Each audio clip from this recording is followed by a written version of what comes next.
Welcome back to F.A.C.E, Ashraf. There he is. He just unmuted himself. Ashraf. Okay. Welcome back, Ashraf. Thanks for having me, guys. How are you? Oh, good, mate. How have you been? Good. Good. How historical. Here we are. Now we know who is the next president officially when we're together. Well, yeah, that's what NFP stood for today. New frickin' president. Yeah. All right. So you remember how to share your screen, my trading warrior brother? If you want, you can set your camera as well. It's up to you, Ashraf. Yes, the camera. Let me do the camera first, people. I don't want people to think that I have something to hide, like where I'm born and where my taxes. But is that me? I don't see in the background where you are born or where your taxes are. I see you. I see you, buddy. I don't have that cool. I should have put the nice background, that blue background. From before. Yeah, you never could mind. have kept it from the summit. So welcome back. You want to show some charts today too? Yes. Let's start with this. Share screen. And well, thanks for having me, guys. And I have an even cooler background. There you go. Very nice. Very nice. Oh wow! Wow. This is this is basically it's an office space that is very conveniently located next to the house and next to the school of the kids. So yeah. Okay. So you're gonna start with silver here. The color of my hair. Just want to make sure you can see this, and now you can. Let me just want to make sure you can see the email.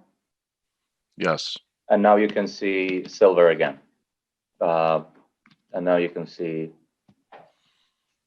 We're still seeing the email. Now we can see silver again. Yes. Yeah, guys. Well, okay. So I don't know what you want to start with, but let's start with silver since we have silver here. And of course, I will welcome any questions that you guys have. And for the last year, whenever I do these webinars,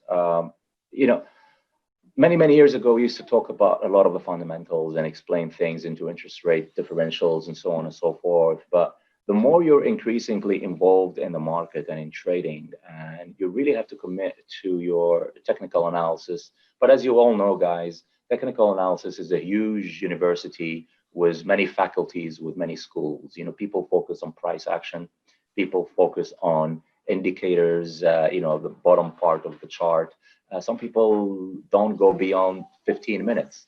And some people put so many, lines and curves and so on. And there is no wrong and there's no right. But there's no right approach. But what I've been looking for me, an increasing factor, so basically a classic analysis using trend lines, using pattern recognition, pattern, you can call it fractals or analogs. And I'll show you an amazing analog. I don't know if you guys saw it. And before I continue, it makes you sound smart. And if you applied it, you would have been a millionaire. But I decided not to apply it this time. And I'll show you what it is. You guys saw it. It was posted on Friday. And I didn't post it because I thought that the political realities and the fundamentals are going to kind of take over.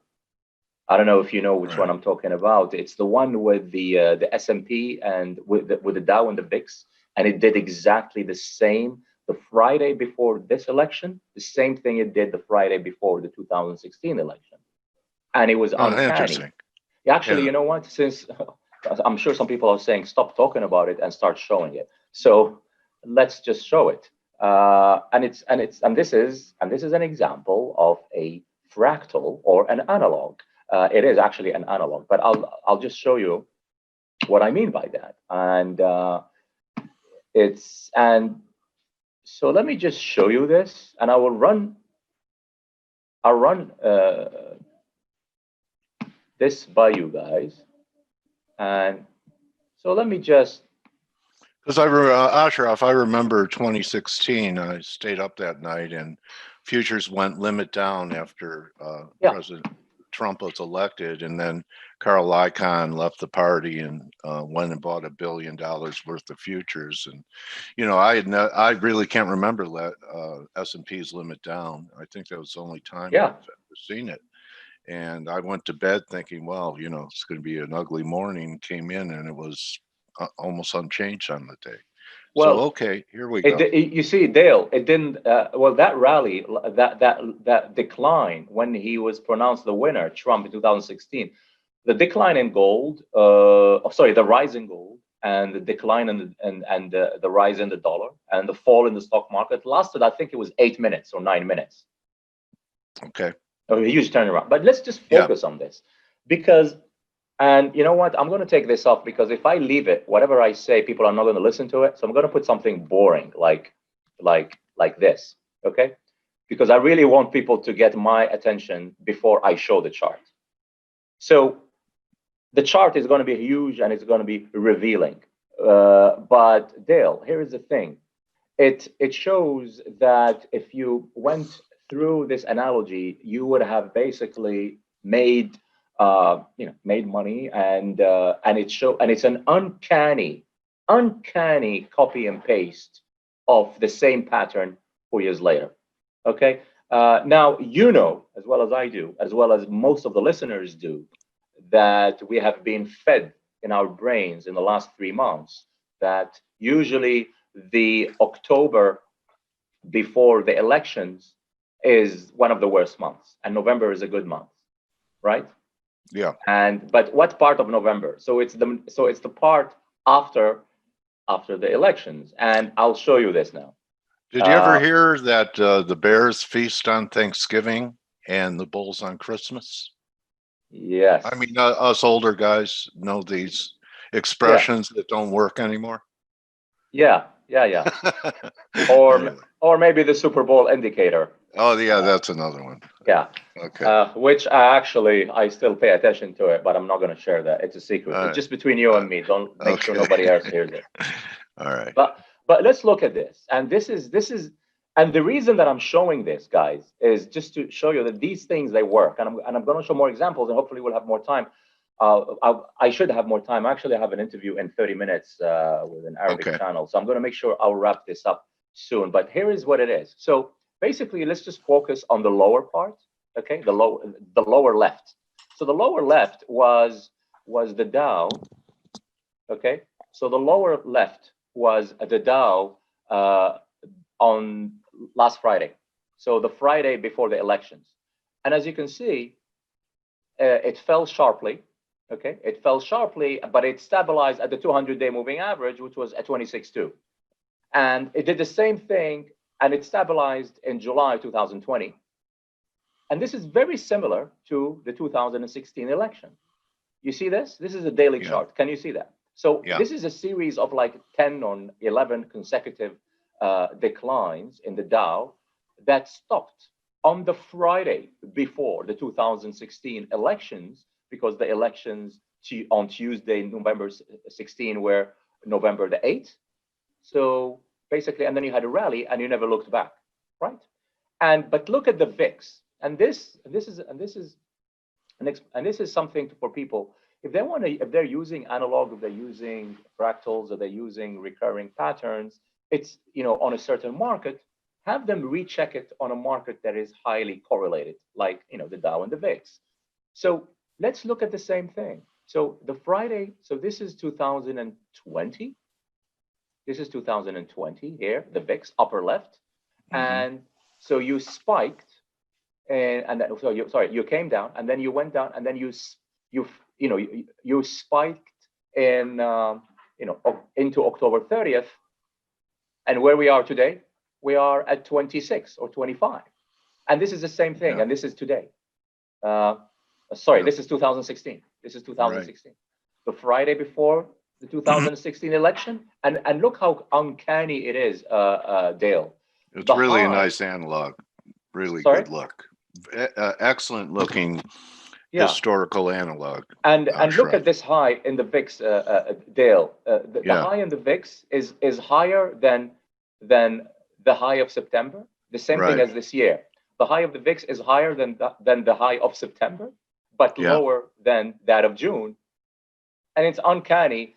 COVID, schmovid, whatever it is, it's, look, this is higher than this, but it's lower than the high of June 2016. So never mind. So these things work, and you just have to have a huge. Yeah, I wish I would have interviewed you last Friday. Well, I showed this on Twitter and so on and so forth, and I will be honest with you.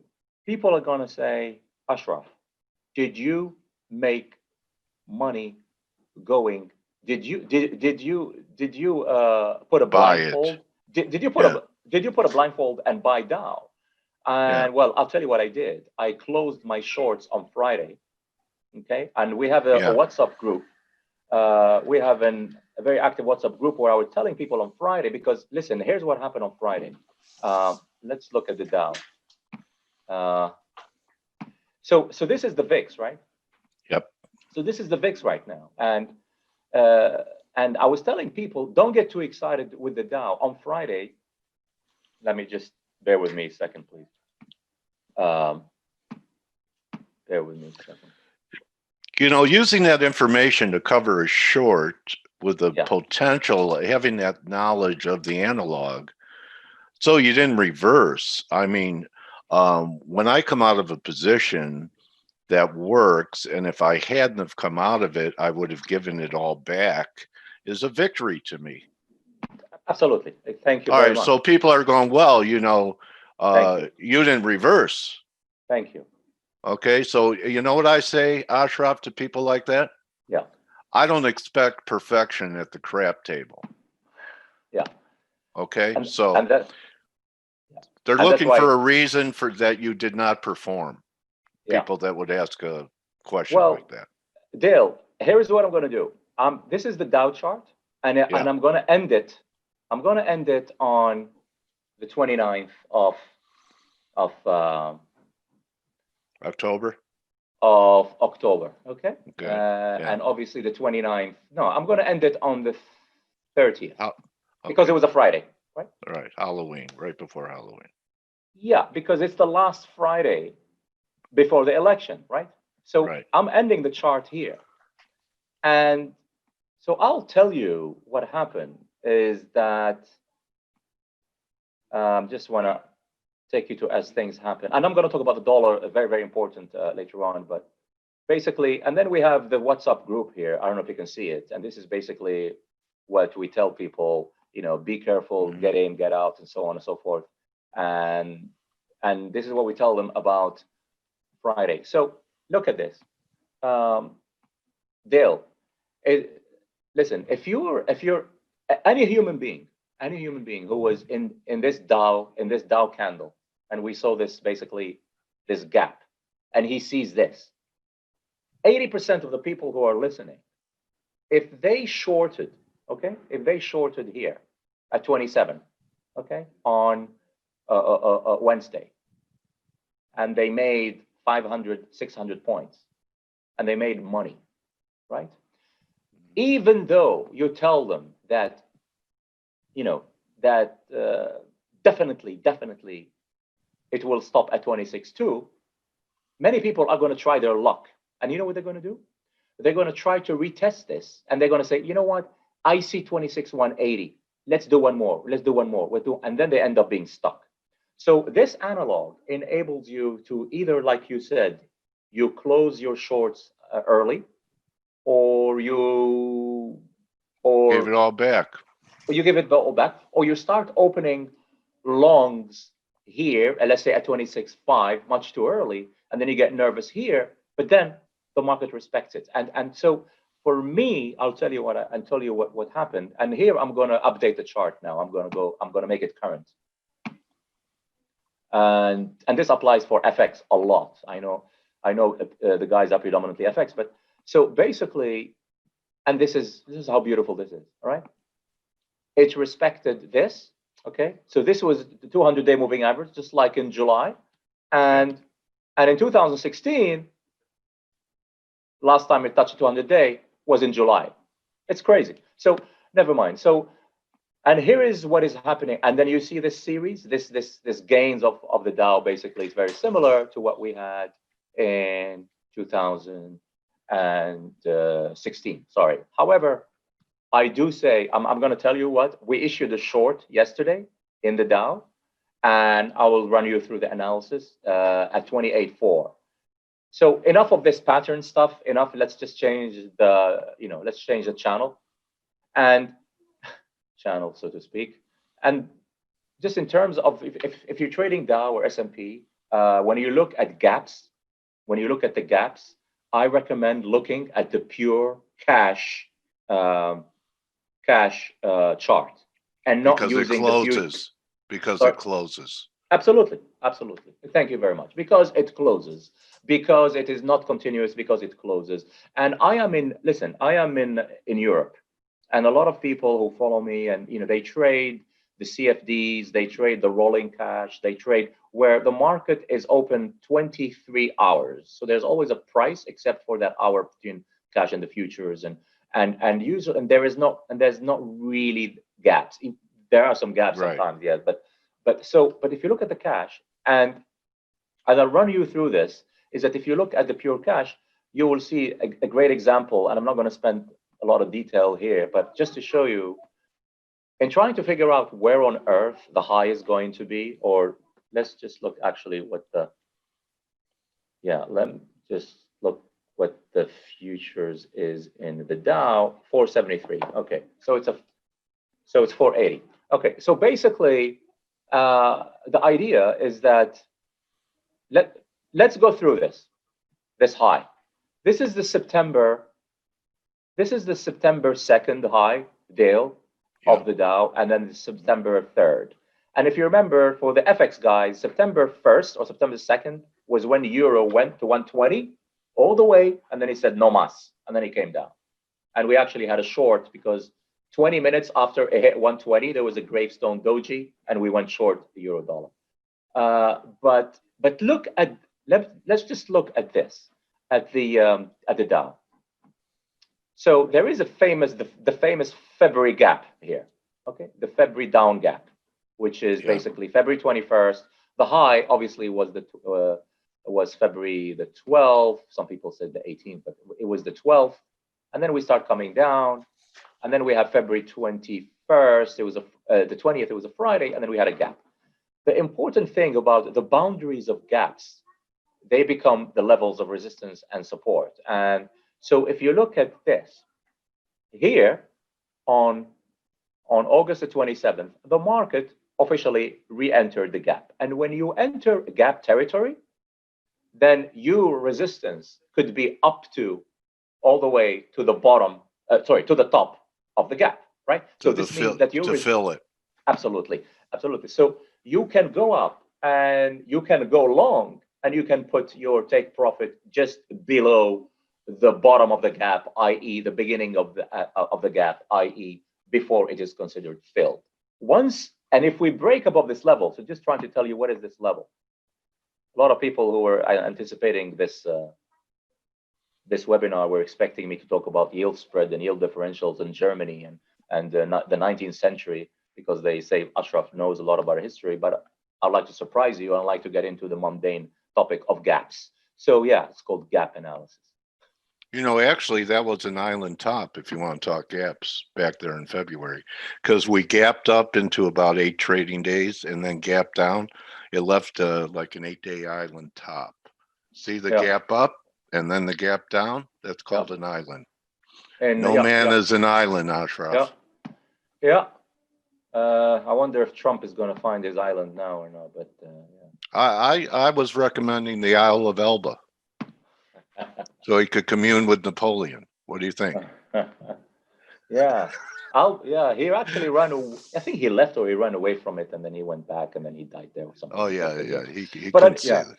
Yeah. So look at this. So you go on top and you fill the gap. So this is what's important. And the level, if you see the price here. So this level is 28.86. So we filled it, right? Yeah. We filled it.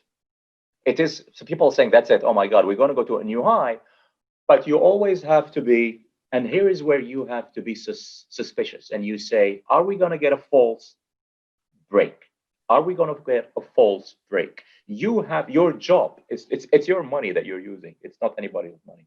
It's your job to be responsible and cognizant of the possibility always that your God-given indicator, which you pray to every day, whether it's a gap or it's a moving average or it's a Fibonacci or it's this that is sacred, that you name your daughter after, you know, it's the indicator that you name your dog after or your anything after. That's your edge. What's your edge, Ashraf? Well, a lot of these things, but I try to have them work with me, not against me. Okay. Because sometimes when you believe too much in your edge, you know, if you misstudy it, or if you approach it wrongly or too much confidence, you will you may get wrong. But let me just finish this thought here. So, but this, you also have to question it. And what happened? We went up, and then what happened the next day? It was a 1,000 point decline. It's like the marathon runner who practiced, and he beat all the odds, and he went to the finish line. He got to the finish line, and he collapsed, and he died. You know. So did he consider to have won it? But so you broke. And here, this is yes, it's considered to have hit the high, and either you made your money or you got stopped out. But here is what happened. But what's important, so the reason I'm talking about this is that this was a key level, and in this was a rare instant where you filled the gap, but you did not continue because you had this. And the reason I'm talking about this, so look at this. So I'm looking at the market right now. For me, we went short. So I'll tell you what we did. And I told the guys we are going basically short around 28,420, and I'll show the premium. So we went 28 short, 28,450, 28,480, and the key, where do you put the stop? Well, we put the stop around 28,890. I know it's a big stop, but the beauty about our WhatsApp group is that we tell people what to do while they are in the middle of the trade. So if the market goes against you, 100 pip, 105 pips, we tell them they can go long partially. And for those based in the United States, they cannot buy one index and they cannot sell the same index, they can go probably into the S&P. So you'll have them hedge it. I will have them hedging indirectly. Yeah. So we'll okay. And but so this is important, and I'm not going to say, oh, you know what, just put a stop above this gap. No, it's a little bit more refined than that, and I think the next key level is really going to be 28,570, which is basically just around here. I think we're done talking about indices, but let's just talk about. So yeah, this is silver. Let me just tell you something again. One analysis that really worked for us when we went long silver, when it finally broke, and a lot of people said, well, I missed it. And I'm going to speak about why we went in long silver before that will try to give us an idea whether the decline is really over or not. And if you look at the, I did this in the last presentation, and I want to share this with you guys. I don't know if because we didn't have time. So go ahead, Ashraf. Yeah. I'll just remind you, you said you had something to do at the bottom of the hour. I do, unfortunately. Let me. Up to you. You're the boss here. Where is? I have. This is Zoom. This is not Skype. I have to change the application. So you want to wrap it, or let me do it. Can you see it? Can you see the PowerPoint? Yeah, got it. Then it disappeared. Okay. There it is. It's up there. So basically, I just want to show you. So this was in 8th of May, and I'm not going to talk about these patterns. So this is May, how we went long silver. I'm not going to talk about this pattern, which is very common. A lot of people know it. It was a triangle, all right? Yeah. And here it was gold-silver ratio. When it finally fell, that was very good for gold and silver to go higher. We technicalized the gold-silver ratio. We technicalized, meaning we saw technicals.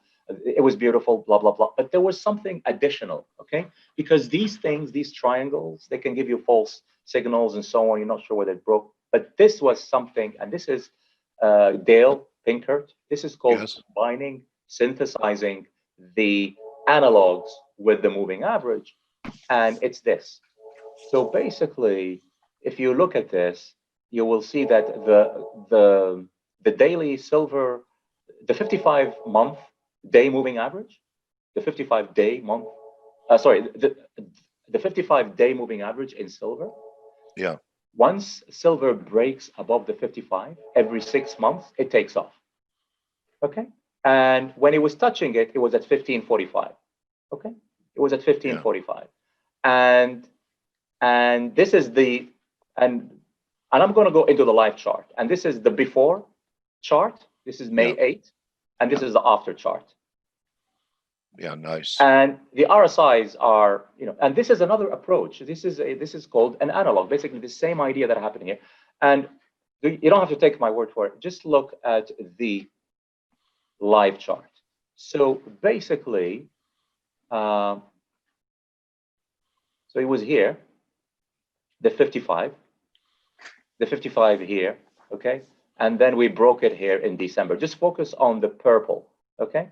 So we broke, once silver finally decidedly broke, sorry, I'm looking at the wrong one. I'm looking at gold. Okay, let me just get rid of this. Get rid of the. Okay, there's silver. Yeah, and I'm going to go in the daily. Because look, I don't want to make this webinar or whatever this is as, just take my word for it. It's the economy, this, that.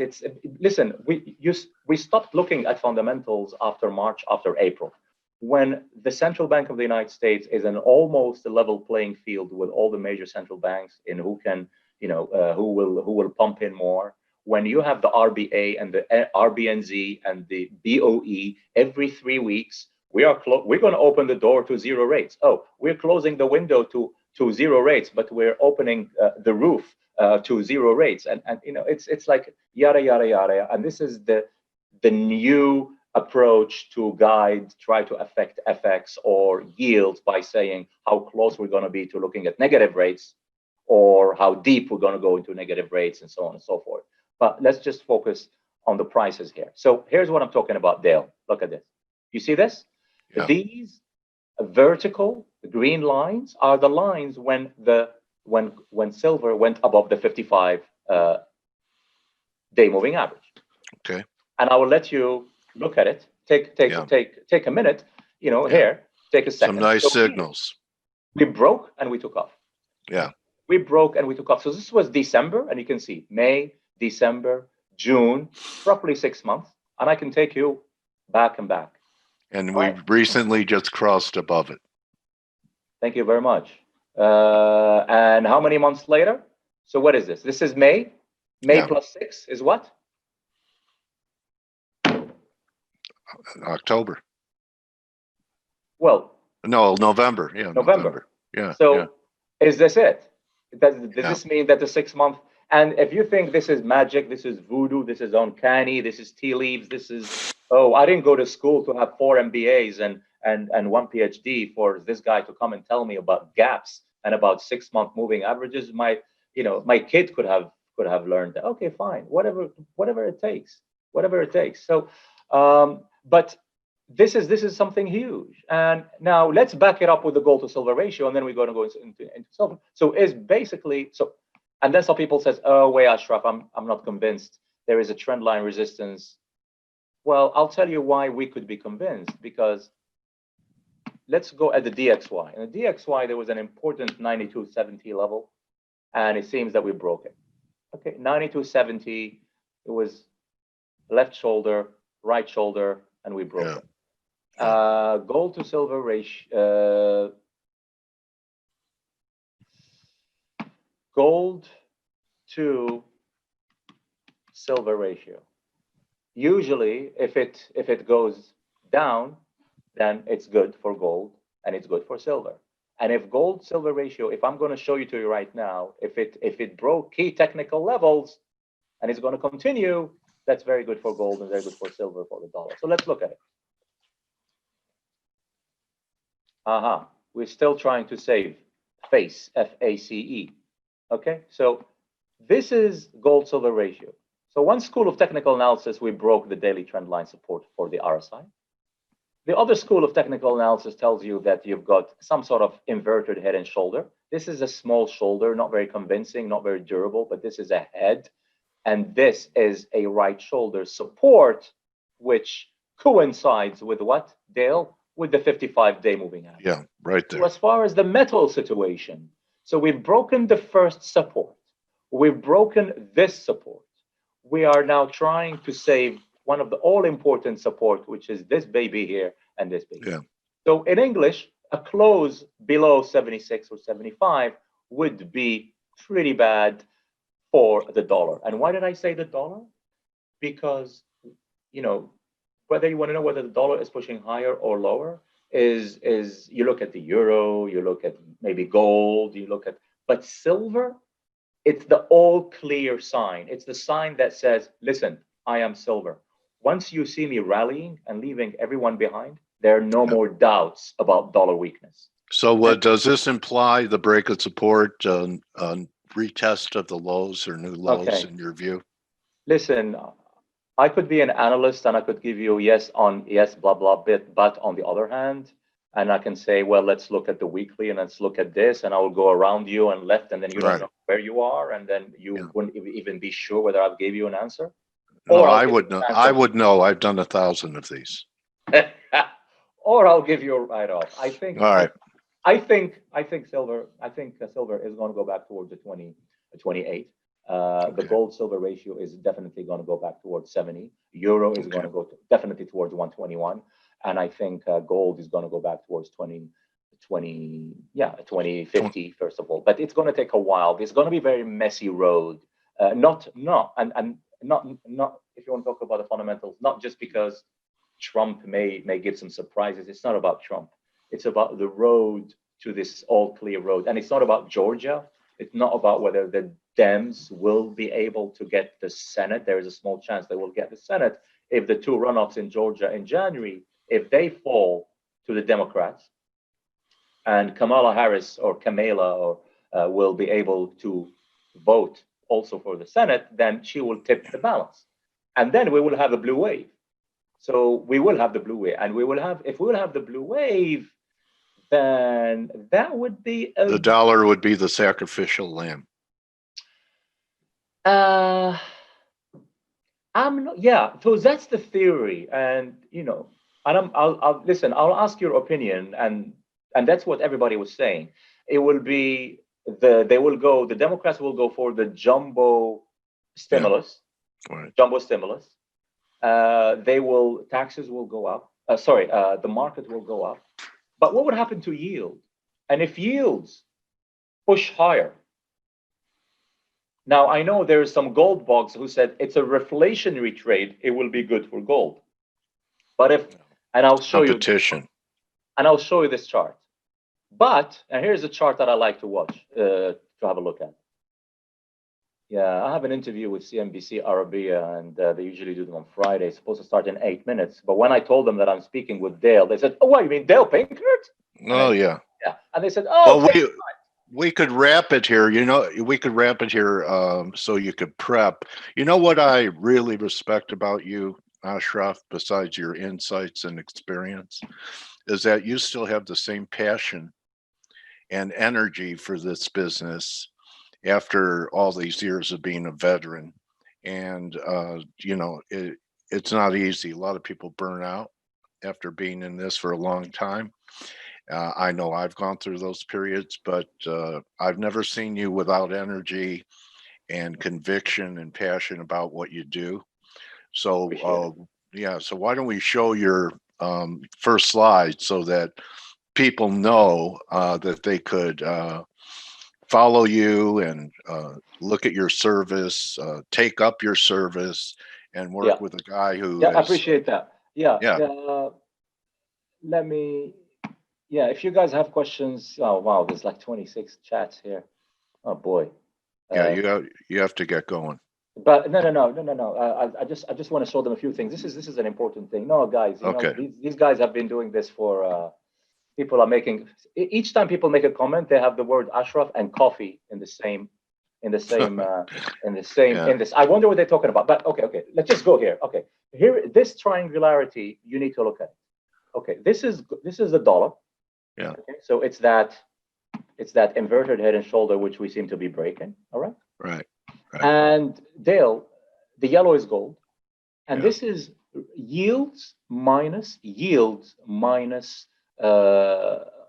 inflation. So this is real yield. I use the break even. So this is the 10-year yield minus the 10-year break even. And basically it tells you, this is an indicator for me, when this pushes higher, when real yields push higher, usually gold should come down. Yeah. It is not happening. So it is not happening, but as you can see here, so either that the inflation is probably not low enough, or there's something, wacky with the break even. But this is something that I'm watching. So this is something that I'm watching, and if this is going to be peakish, then it's definitely positive for gold. Let me just show you something else, which is. And something else, I'll give you some tips for you to know about gold, which is something called the gold bugs index. So I'm just throwing things at you guys that you can look and you can test, because I know in today's days and age, we need to be educated. We need to get new tips. Just give me the tip and I'll test it. You don't need to convince me. So one thing is you can look at is the gold bugs ratio. And that is the ratio of basically gold divided by the gold bugs index, which is the miners, and it's actually traded in the NYSE. And HUY, yeah. Thank you very much. HUY, thank you. And when gold comes down relative to the prices, it's the classic questions. What do I do with oil? Do I buy WTI or do I buy BP or Exxon? Do I buy Amerigold or do I buy Randgold or Newmont, or do I buy XAU USD? Right, that's the age-old question. Then people said, well, one is to do with management risk, or the other, blah blah blah. But if you look at this, there is sort of an inverted relation. So basically, when gold start to underperform the gold bugs, then that in and of itself is actually good for gold itself. Okay, and you can test the relationship. I have it here, but you don't need to take my word for it. You can test it, and that's what you have to do. All of you, all of your listeners, this Friday or this Saturday night. Stop reading about the elections. Okay. Do your homework and prepare for next week. So you're not analyzing on the fly. You're executing next week. So actually, you have to do the work. You can't be lazy and be in this business for long. A lot of people are asking me about gold. I think we're going to stop today around 1958, 1960. I think we're going to come back down. We need a pullback. But just one last thing. I think we're still short. I think today we're going to have a pullback. We're going to see an exhaustion in the risk off, meaning that stocks may actually pull back later. But I do not think the dollar is going to rally aggressively. Probably it's going to stabilize. But I think, and here is what I think is going to happen. 3 months from now or 2 months from now, the relationship between the dollar and risk on and indices is going to become very weak, just like it became very weak 2 years ago, and then it came back in the last 6 months. It's gonna become very weak, and I think that the dollar is probably going to underperform, probably along with U.S. indices. Some sectors or most sectors are going to underperform their global counterpart. It's very hard to speak about sectors because European banks are almost dead, but those are the key. And regarding sorry, I have to put in my marketing hat and my salesman hat. So basically I mean, listen, the WhatsApp group. If you remember, we go into trades, and I'll give you an example here. We've got to wrap it. So basically, this is all the information here. So you can be a subscriber, for a month or 3 months. But if you need to, but if you want to be part of the WhatsApp, you have to be either 6 months or 12 months, or you have to have these details here. It helps a lot in, every morning they can get messages from me, they can exchange ideas, but more importantly, we give them actionable trades, and people who are losing money, they come to me and they say, listen, should I, and this is an important question. Basically, it says, listen, Ashraf, I am long this, I'm short that, but I have a loss here. What do I do? And a lot of people, especially in the Middle East, they're very aggressive with their margin. And I say, what's your margin utilization? What can you do? Sometimes I tell them, send me a snapshot of your phone to show me the situation. And then I say, okay, you can stay in the trade. It's a losing trade, but do not double down. And a lot of people, they think, Ashraf, should I not double down? I tell them, no, don't double down. And they say, that means because you're losing confidence. No, I'm not losing confidence, but do not double down, but stay. And there's a big difference between one and the other. But anyway. Okay. All right. Well, thank you, my trading warrior brother, Ashraf Laidi, everybody. Thank you very much. And a lot of pearls today, enough to string a necklace. And I hope that you and your family remain untouched, Ashraf, and you have a great fall trading season. Let's do it again down the road. Same to you. Same to you. But keep it up, Dale. And thank you. All right. Thanks to the team. Thank you, my friend. Everyone. All right, everyone. That's a wrap. Have a great weekend. Remember, don't just count your pips, count your blessings, and we'll see you next week. Adios. Adios.